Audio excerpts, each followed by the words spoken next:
Alright everybody, so I disassembled the AEP so I can paint it, and then I figured I'll go ahead and record assembling it, and for a better video during the assembly process I'll throw in clips of how I achieved what how I got things done. So alright, so here is the gearbox. And then you'll see I have these cables here holding down the pulsar. This is where the gears or the ball bearings would sit to hold the gears. And from here to here is where you would cut. It's pretty self-explanatory. If you hold your pulsar up to your gearbox, you'll actually see that it's pretty much almost made for this. The size of the pulsar is actually the exact same size that would actually fit inside the grooves here.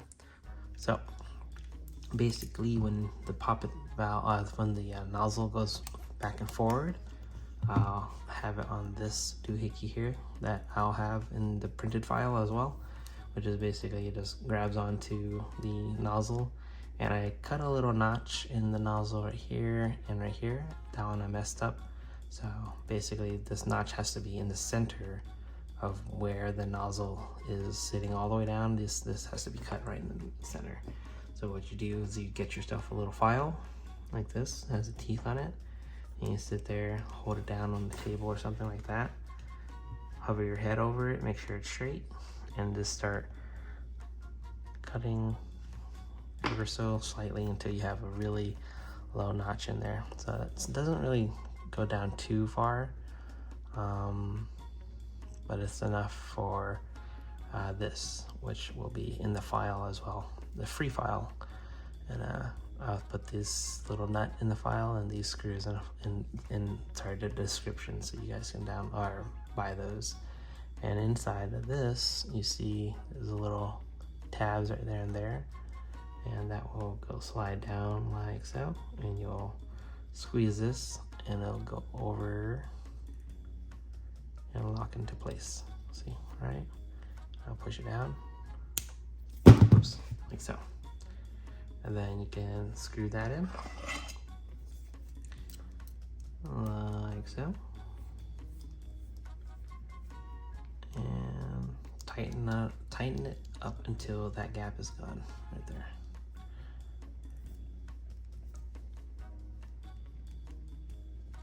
Alright, so it's nice and tight. That gap is gone right here, and this is actually ready to go.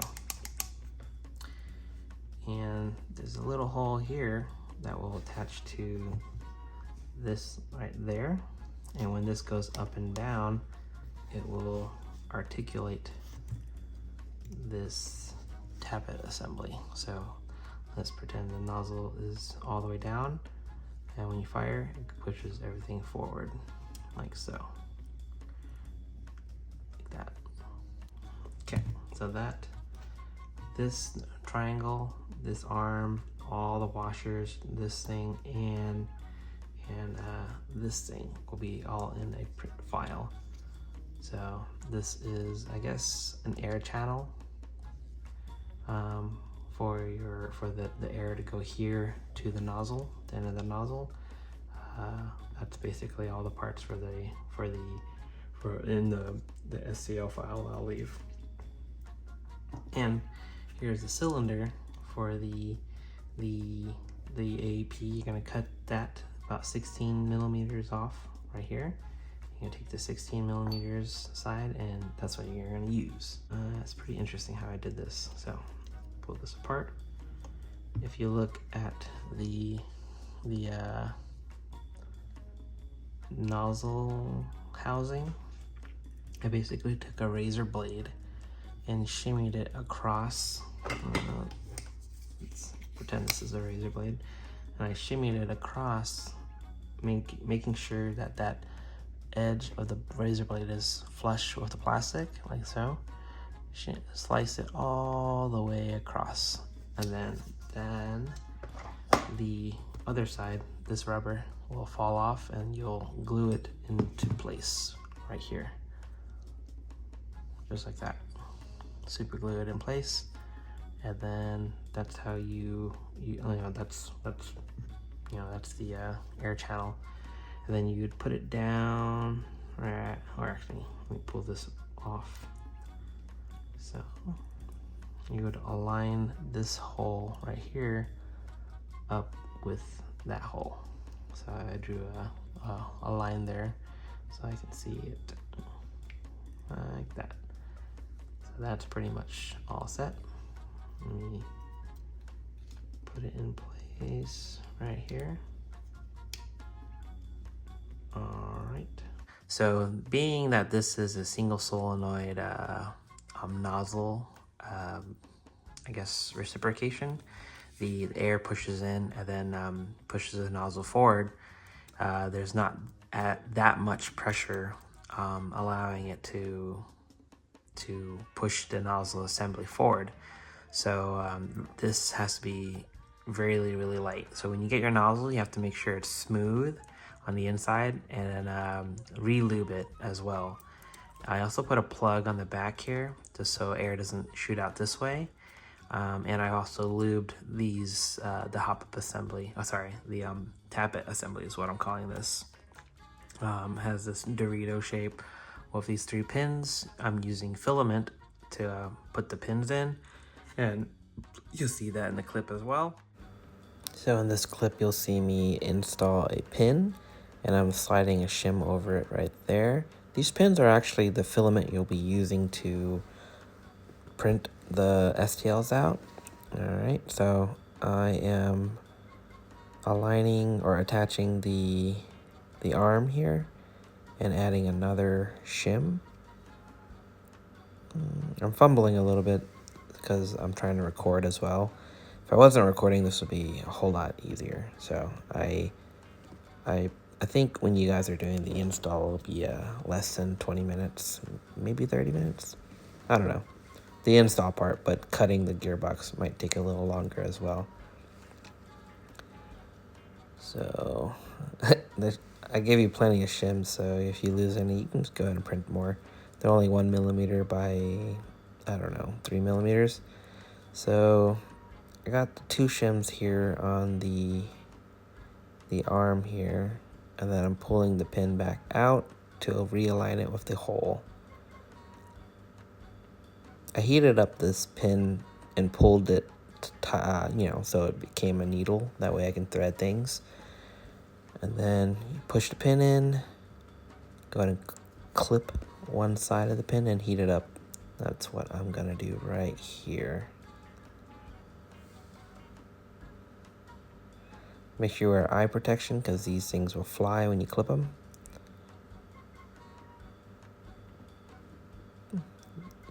That thing shot across the room. And then take the lighter. The fire doesn't actually have to touch it, it just has to be near it, and it'll melt just enough for you to press the pin down. And it won't be super hot, so you can actually use either the lighter to push it down or your fingernail like I did. Okay, screw the top one in. Get it tight. Okay, let's screw, actually that's it.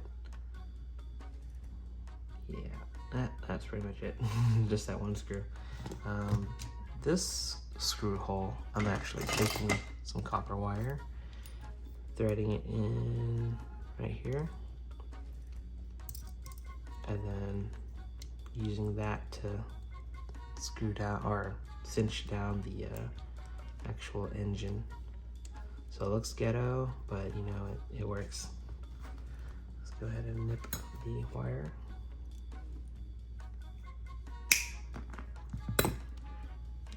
Grab you some pliers. Actually, you do it by hand first.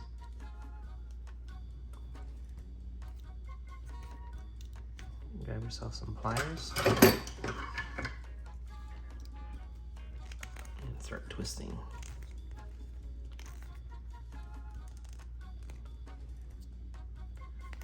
Oh, one more turn. All right, so that is in place. It's not going anywhere.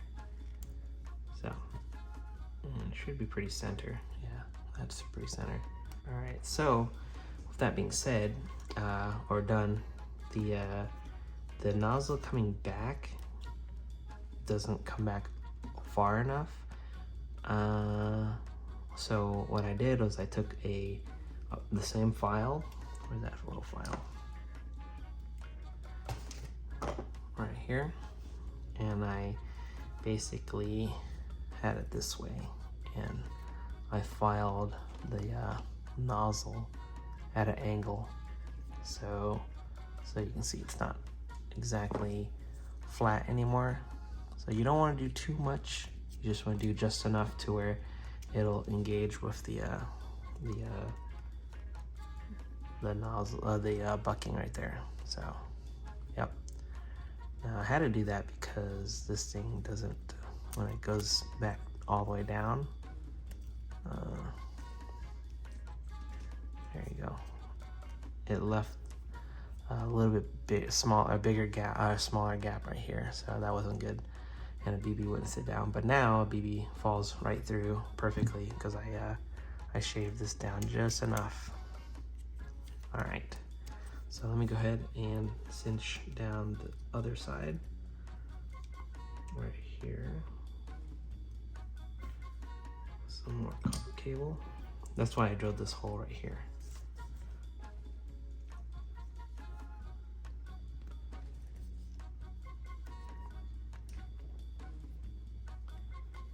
So I know this looks a little janky, but you know what, it works. So it's the best way to hold it down.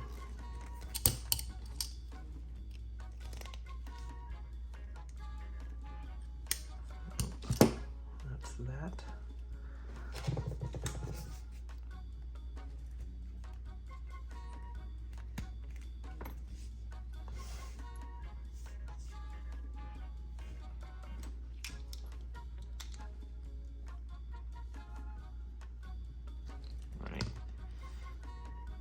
Perfect. So here you go.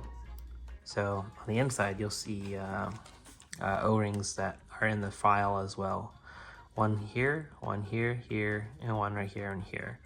And then on this one right here, that has, I think, 3 O-rings on the inside, or is it this side? And you know, 2 O-rings on this side right here. You can't see it, but you'll see that you need to put 2 O-rings in here. I totally forgot about that, so sorry. Because there's like a, you know, a hole right here that you need to fill with those O-rings, so that way this doesn't move at all. Or yeah. So really quick, I want to go over one thing you have to do to the nozzle on the AEP. Is you have to drill a oblong hole right here on the tab. So just drill from the top and wallow it out sideways, or you know, vertically, or whatever, however you're looking at it, so the hole is like an oblong shape. That way the Dorito pin can travel up and down on it, so you can get full range of motion with the nozzle. And then yeah, so let's move on. You have to extend the poppet valve wires. So it's pretty simple to do right here. I'll have a link for this connector as well, and all you do is nip the ends and link it and heat shrink it together. So let's see.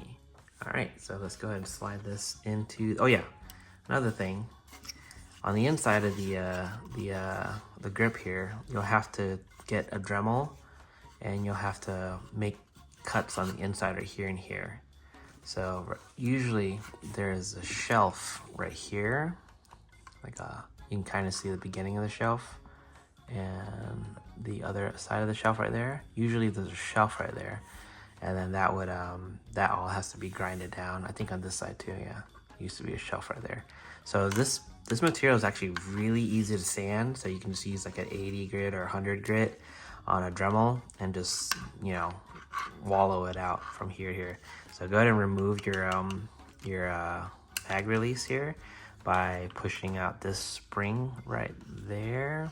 There's a spring right there. You push this over and up, and the spring will pop out, and then you'll be able to remove your mag release. and then you go ahead and proceed and sand out the inside. And if you don't, the actual pulsar is too thick for it. You can force it in there, but it's kind of hard to get in and out. And then when you do that, you'll see the frame is bulging. So I'm gonna go ahead and slide it in, and it slides in pretty snug, but not super snug. You can kind of see like where you have to sand it. It's basically in the middle of the grip, like right along here is where you have to go. And I'm gonna push it in. See, it just falls right in because I did the sanding. And then when you have it in there, you can kind of see you want to sand both sides evenly, or even enough for the gate to sit in the middle, and just like that. So I guess I'm gonna go ahead and put the 3 pins in. So there's these 3 pins that actually retain the thing. I like to start with the top pin, so I'll push the gearbox up until it reaches that spot right there. And then you're going to use the 3 pins right here. These are exactly the same length, so you know that these are the body pins. The thick one is the trigger pin, and there's another thin one, and that's the base plate pin. So go ahead and grab one of the 3. There is knurling on the pin, so you're gonna have to use one of the sides, whichever side. I like to use the left side, so I'll put the pin in one, both, and you gotta kind of fish it in like so. Push it down. Okay, that's one pin. Now with that top pin in, it makes it easier to put the 2 bottom ones in. So I'm gonna go ahead and push the front of the gearbox forward, and then this pin can go in. You can kind of see, like, I'm looking for the light on the other side, and I think it's right there. Yeah, so I can see through. Slide that in, and it should be pretty effortless when it goes in. All right, and pin number 3 should just automatically lined up.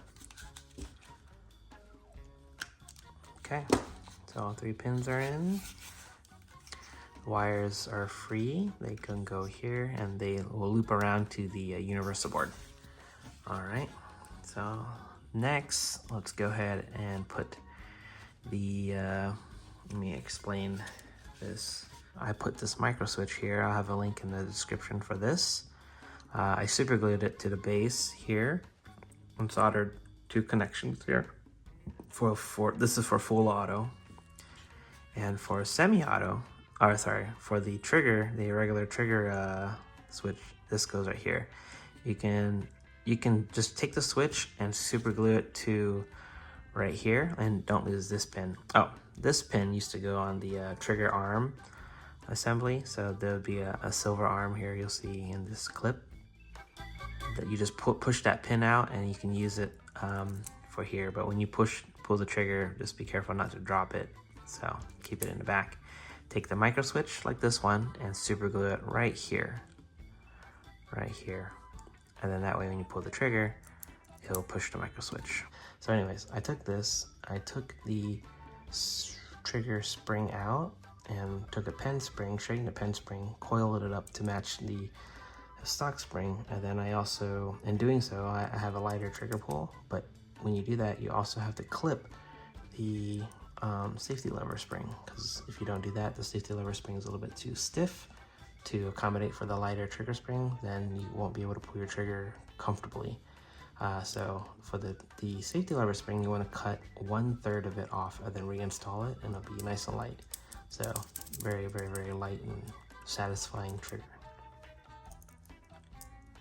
And then for mine, I have the micro switch sitting right, or the universal board sitting right here, and then the trigger actually pushes the switch right there. So yep, so I'm gonna go ahead and put the universal board in first with the trigger assembly.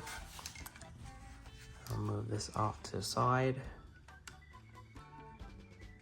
Let's see, how do I do this?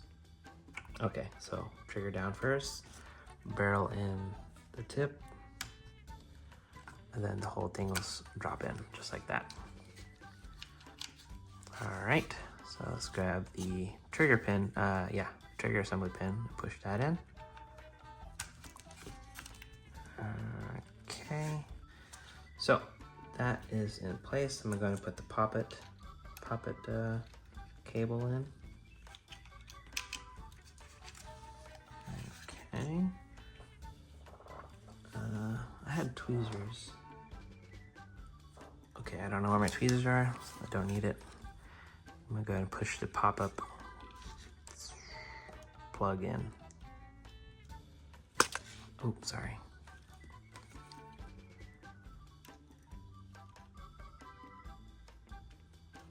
All right.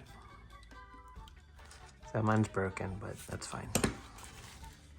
So for the FCU wires, I should have cut them down like a lot shorter, but just a little bit long. But it's okay because I can bend it up and around. I kind of like that. It looks pretty clean when it goes through the board like that.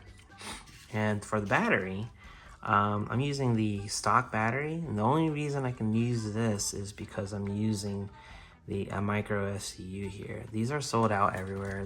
They're discontinued, I mean, so you can't use it anymore.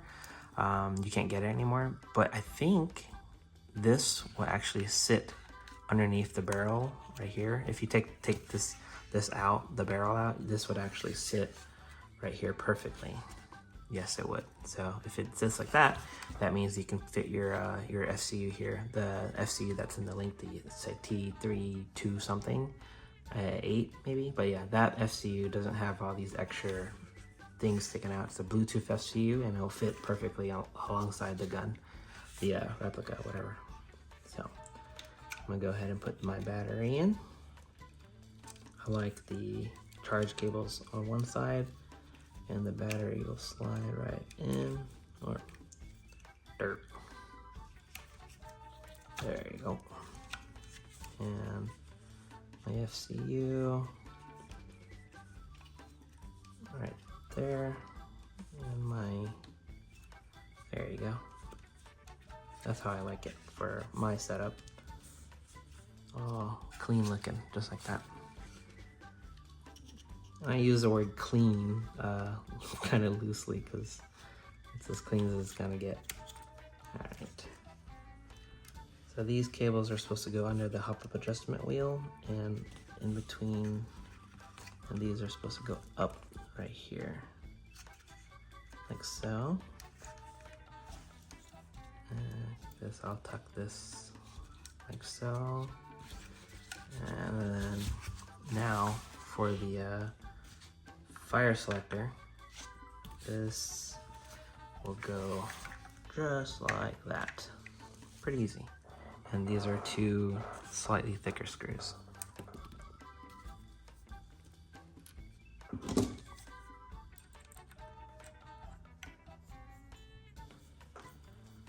Alright.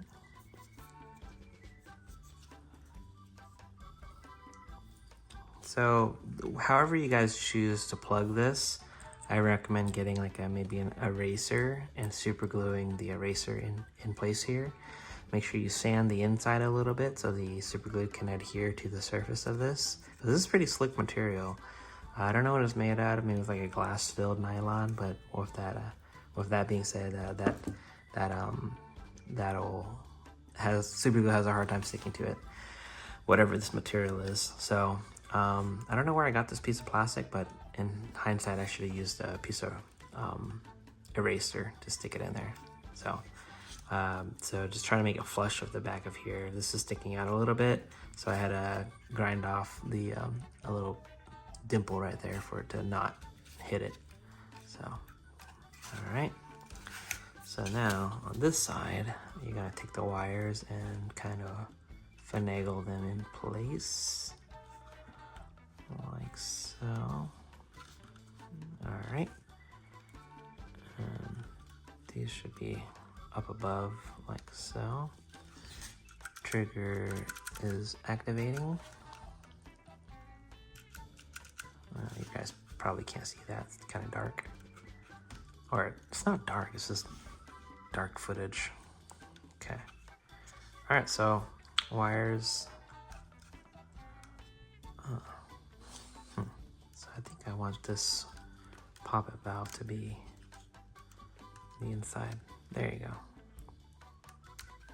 All right, that works. So I'll put the poppet valve on the outside and the fire selector wires on the inside. And I'll actually go ahead and plug this in and listen. So you can hear that.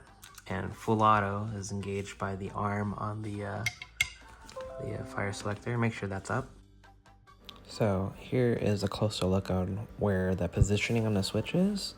And you can see the arm of the selector engaging the switch right here. So real quick, I want to mention that when you're installing your slide onto your frame, make sure the full auto, the switch is on semi. Otherwise, if you slide the slide down, it will snap off the switch, and that won't be good. So full auto is good. So I guess go ahead and put the shield over. This is a nozzle shield. Keeps all the wires tucked in, and I guess it'll protect your, oh yeah, I went ahead and nipped this side off, so now it will, yeah, so you do have to nip this section off, so this screw is not really being used anymore, but the two other screws that hold this shield down still work.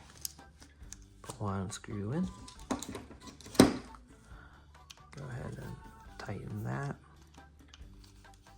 These don't tighten too hard. They're really dainty little screws, so. Okay.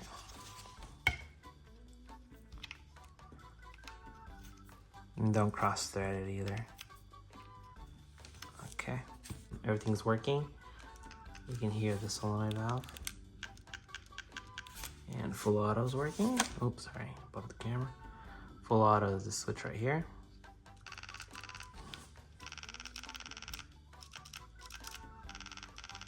All right, so go ahead and install the base plate. So on the base plate, there is a kind of a divot right here, and you can just take your drill bit and drill right in there. Just get one that's the same size as the line you're using. Not too big, or else you'll interfere with this pin here. So you can see the pin, the base plate pin goes right across, just like so. And then you don't want to use this hole, because then you won't be able to use 100 round magazines. You could go a little bit thicker on this, but you don't really have to. So, all right, let's put base plate on, sits in place like that. Go ahead and slide the pin in. Try to make all the pins going in the same direction. So see again with the knurling on the pin. So all right, put the pin in. It's on the other side, and then go to install those two screws.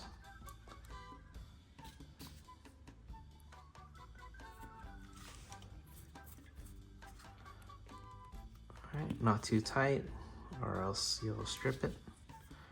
Then you have to find some bigger screws. All right, and your quick detach. So yeah, this is all set.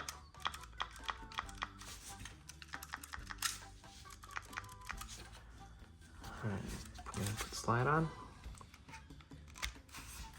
Make sure nothing's crimping. Oh, for mine, real quick, I shaved off this corner right here, and vice versa on this side. You can kind of see the shaved off section. That way it doesn't slice any of the wires. So you'll see it might nick this side or this side.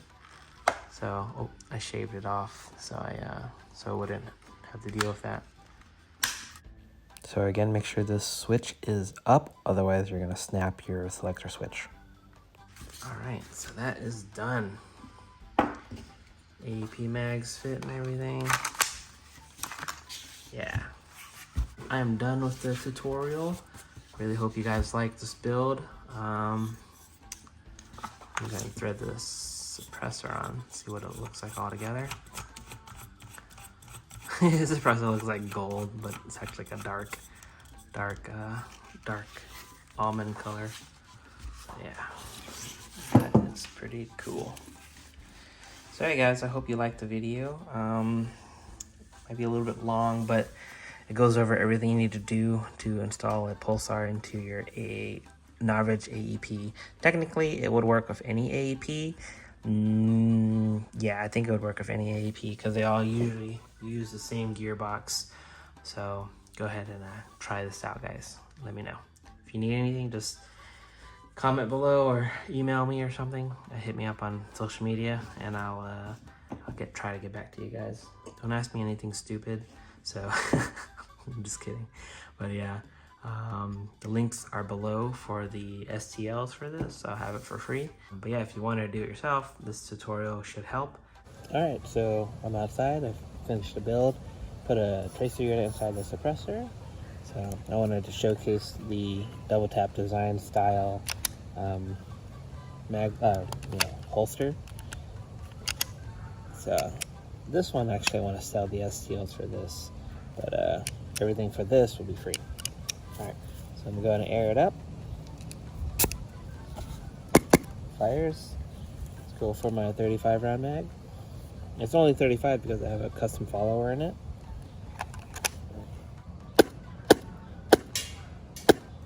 Cool.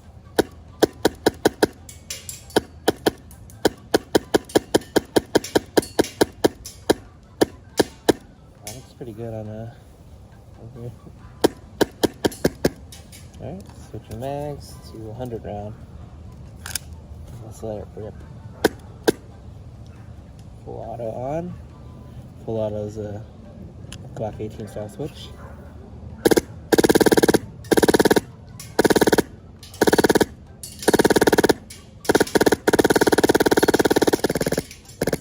That's it. It's 100 rounds. Alright guys, hope you like it. I hope the tutorial is pretty easy for you. It's pretty self-explanatory. Once you cut the gearbox, you'll see where the Pulsar needs to go, and then when you get when you cinch it down with the wires, and you have the air channel, the printed air channel in there as well, and the Tappet linkage or Tappet assembly. And you'll see how everything works. So it's pretty, I don't think it's a super difficult build. I mean, if you got a Dremel, you should be able to do it. So yeah, pretty easy build. So here's the inside again. Very loud without the suppressor. With the suppressor. And this is half of the suppressor. So yeah, since the barrel's so short, to improve the air usage, I'd get a longer barrel in there. So, and with a longer barrel, you would increase the FPS, so you can use less air. And I think it'll also be a little quieter too. I think I need to adjust the dwell in this. Once I adjust the dwell, it might be quieter as well. So yeah, it's a pretty fun build. So, all right, good luck everybody.